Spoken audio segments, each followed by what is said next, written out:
If eating cabbage to get skinny, buying condoms so you can have a wonderful night with your wife, and kicking a chicken all sounds like nothing you could ever do in the same game, well then you're wrong. You've never played the Fable series. We're supposed to be getting a Fable 4, which is amazing, because I played the shit out of Fable 2 and 3. I kind of missed Fable 1. I was a little...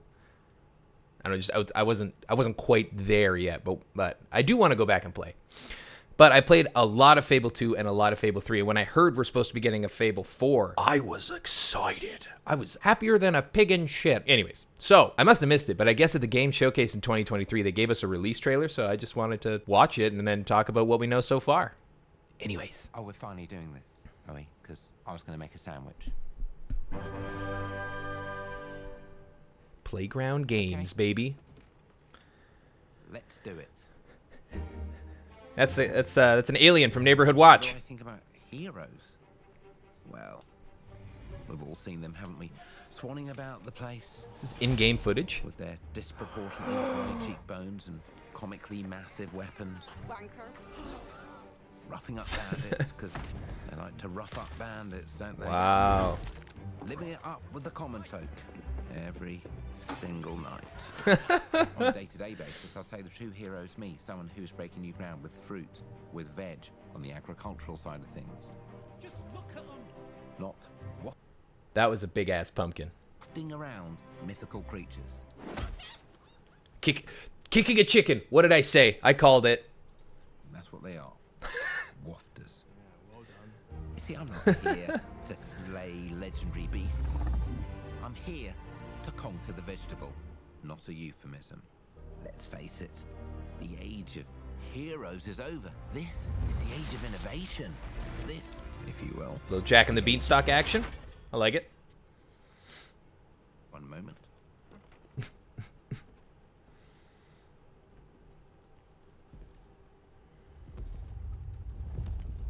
This is awkward. Oh, he's a giant. Yeah. Or she's a midget.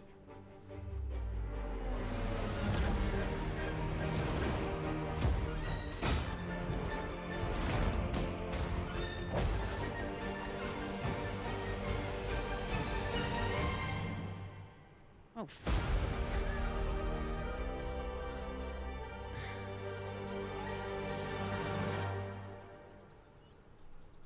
That sandwich looks really good. I'd muck that sandwich so hard.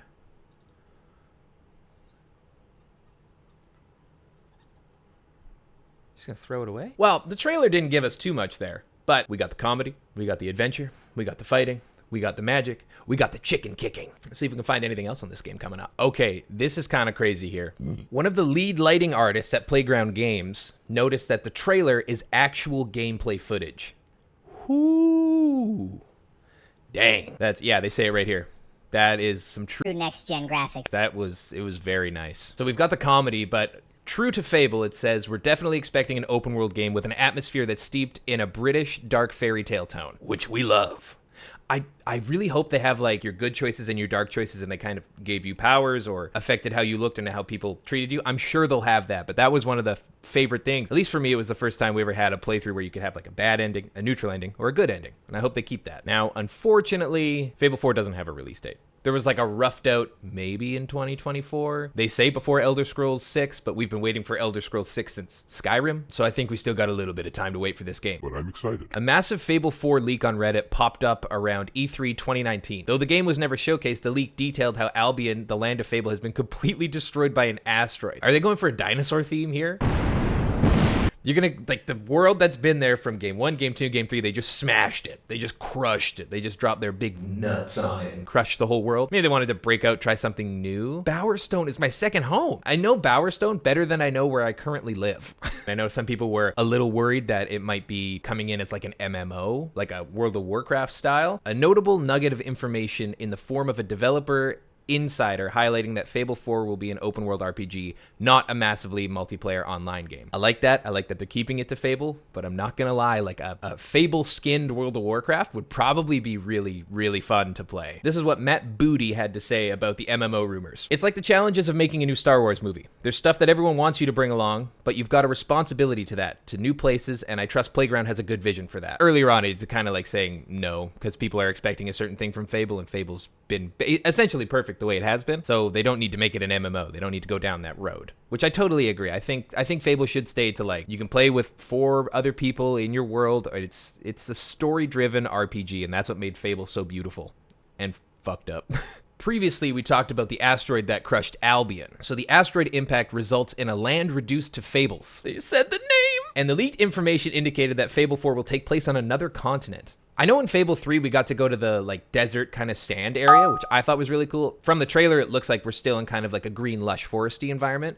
But I think it's really fresh that they're kind of spicing it up and bringing us to a new continent, a new part of this full world that we've come to know and love. Excited to buy all the houses, buy all the shops, steal stuff, dance in front of people, and eat cabbages to get jacked. This is interesting. This is something I kind of wish we had, but it was probably a little harder for those early gen consoles to do. It's supposed to be a larger open world game than the previous Fable games. Players can allegedly ignore the main quest to become the hero and instead go around and build towns. I always thought it would be cool if you could like set up a plot, build a house, because they had like a renting out system and a housing system. But if you could just become a land developer, my rent's gonna be so fucking high. It's gonna be like you live in Toronto.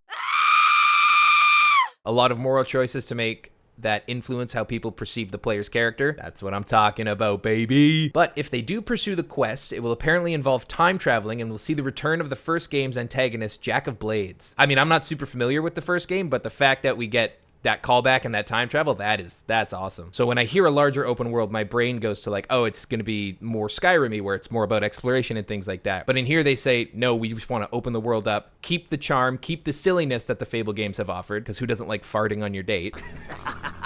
So it sounds like they're trying to make some adjustments to the combat system, which sounds really nice. I could be down for that. We'd like to see the dog make a return. It was a core and excellent part of Fable 2, but its role was somewhat diminished in Fable 3. I agree. The dog was the main character of Fable 2. And then you could sacrifice the dog. I've never sacrificed the dog. If you sacrificed the dog, don't buy Fable 4. You're not allowed. He was great in Fable 3. I mean, you find you the dig spots, but he was definitely a huge part of Fable 2, an intricate part. And if they don't have the dog, that would be kind of sad. We need the dog. You need the dog. It's a part of Fable. Anyways, yeah, I was just scrolling around and I saw some stuff on Fable 4 and I was like, I'm ready. I'm ready to boot a chicken across the map.